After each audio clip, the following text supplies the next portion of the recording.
تین اشخاص میں 2 لاکھ روپے نفع کو تقسیم کیجیے اگر ان کے حصوں میں نسبت 3:2:5 ہو۔ اس سوال میں کہا گیا ہے کہ تین اشخاص نے مل کر ان کے 3 افراد نے مل کر کوئی کاروبار کیا اور اس کاروبار پر انہیں جو نفع حاصل ہوا وہ ہے 2 لاکھ روپے۔ تو جو 2 لاکھ روپے نفع ہے وہ تینوں افراد میں تقسیم کرنا ہے، اور تقسیم اس طرح سے کرنا ہے کہ جس نے زیادہ حصہ ڈالا کاروبار شروع کرنے میں اس کو زیادہ حصہ ملے گا نفع کا، اور جس نے کم حصہ ڈالا کاروبار شروع کرنے میں اس کو کم نفع ملے گا۔ تو ان کے حصوں میں نسبت بھی بتا دی گئی ہے 3:2:5، یعنی کہ اگر پہلے شخص نے 3 روپے کاروبار میں ڈالے تو دوسرے نے 2 روپے اور تیسرے نے 5 روپے۔ یہ نسبت میں بات کی گئی ہے، یعنی کہ نسبت کو ہمیشہ اپنی آسان شکل میں لکھا جاتا ہے۔ دوسرے الفاظ میں ہم یہ بھی کہہ سکتے ہیں کہ اگر پہلے فرد نے 3 لاکھ روپے کاروبار میں ڈالے تو دوسرے نے 2 لاکھ اور تیسرے نے 5 لاکھ روپے۔ یہاں پر نفع بتایا گیا ہے روپے میں 2 لاکھ روپے، تو لکھ لیں گے نفع ہے 2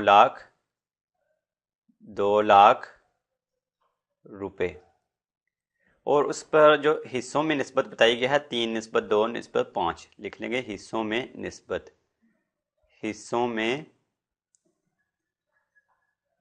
ہے 3:2:5۔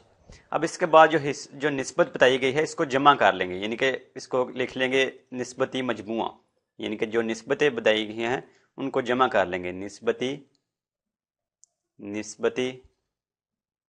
مجموعہ۔ نسبتی مجموعہ کیا ہے؟ 3، نسبت 2 ہے اس کو کر لیں گے جمع 2، اور نسبت 5 ہے اس کو کر لیں گے جمع 5، یعنی کہ نسبت کی جگہ جمع لگا دیں گے۔ تو 3 × 2 5، اور 5 اور 5 10، تو نسبتی مجموعہ ہوا 10۔ اس کا مطلب ہے یہ جو 2 لاکھ روپے نفع ہے اس کے 10 حصے کریں گے، اور ان 10 حصوں میں سے پہلے شخص کے 3 حصے ہوں گے، دوسرے کے 2 اور تیسرے کے 5۔ تو یہاں پر پہلے دیکھ لیتے ہیں پہلے فرد کا حصہ کتنا ہوگا، یا پھر پہلے شخص کا حصہ۔ پہلے شخص کا حصہ 3 اشخاص کا بتایا گیا ہے، انہوں نے کاروبار کیا، ان میں یہ جو ہے 2 لاکھ روپے ان میں تقسیم کرنے جو کہ نفع ہے۔ پہلے شخص پہلی نسبت جو بتائی گئی ہے 3، یعنی کہ پہلے شخص کا کتنے حصے ملیں گے؟ 3۔ ٹوٹل کتنے حصوں میں سے؟ نسبتی مجموعہ کیا ہے؟ 10، اس لیے 3 حصے ملے، کل 10 حصوں میں سے کون سی رقم میں سے؟ 2 لاکھ روپے میں سے، اس لیے اس کو 2 لاکھ روپے سے ضرب کر دیں گے، 2 لاکھ روپے۔ اب اس کو سمپلیفائی کر لیں گے اس کو کینسل آؤٹ کر کے، یہ والا 0 اس 0 سے کینسل ہو جائے گا، تو باقی یہ رہ جائے گا 20,000۔ 20,000 کو 3 سے ضرب کریں گے، 20 کو 3 سے ضرب کیا 60، تو 60,000 روپے جو ہے 60,000 روپے ہوگا پہلے شخص کا حصہ۔ اس کے بعد ہم معلوم کر لیتے ہیں دوسرے شخص کا حصہ۔ دوسرے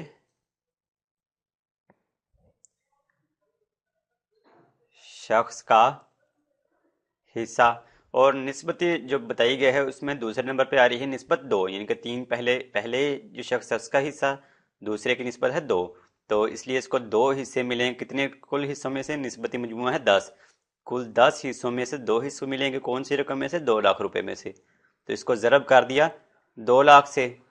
اب اس کو بھی سمپلیفائی کر لیتے ہیں، یہ والا 0 اس 0 سے کینسل، یہ 20,000، 20,000 کو 2 سے ضرب کیا تو 40,000، تو دوسرا جو شخص ہے اس کا حصہ ہوگا 40,000 روپے۔ اسی طرح تیسرے شخص کا حصہ بھی معلوم کر لیں گے۔ تیسرے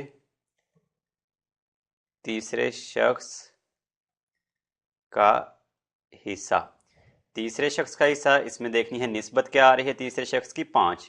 5 ہے، اس لیے 5 حصے ملیں، کل کتنے حصوں میں سے؟ نسبتی مجموعہ ہے 10، اور ضرب کون سی رقم میں سے؟ 2 لاکھ روپے میں سے، جو کہ کل نفع ہے، اس کو 2 لاکھ سے ضرب کر دیا۔ اب اس کو بھی سمپلیفائی کریں تو یہ والا 0 اس 0 سے کینسل، یہ 20,000، 20,000 کو 5 سے ضرب کریں گے تو 20 کو 5 سے ضرب کریں 100، یعنی کہ 20,000 کو 5 سے ضرب کریں گے تو 1 لاکھ، تو 1 لاکھ روپے جو ہے یہ ہوگا تیسرے شخص کا حصہ، 1 لاکھ روپے۔ تو اس طرح جیسا کہ ہم سے کہا گیا ہے کہ 3 اشخاص نے 2 لاکھ روپے نفع حاصل کیا، ان میں اگر ان کے حصوں میں نسبت ہے وہ 2 لاکھ روپے انہوں نے نفع حاصل کیا، تو ان میں جو 2 لاکھ روپے وہ تقسیم کرنے ہیں۔ اور ان کے حصوں میں نسبت ہے 3:2:5. تو ہم نے ان کا حصہ معلوم کر لیا. پہلے شخص کا حصہ ہے 60,000 روپے، دوسرے کا 40,000 روپے اور تیسرے کا 1,00,000 روپے.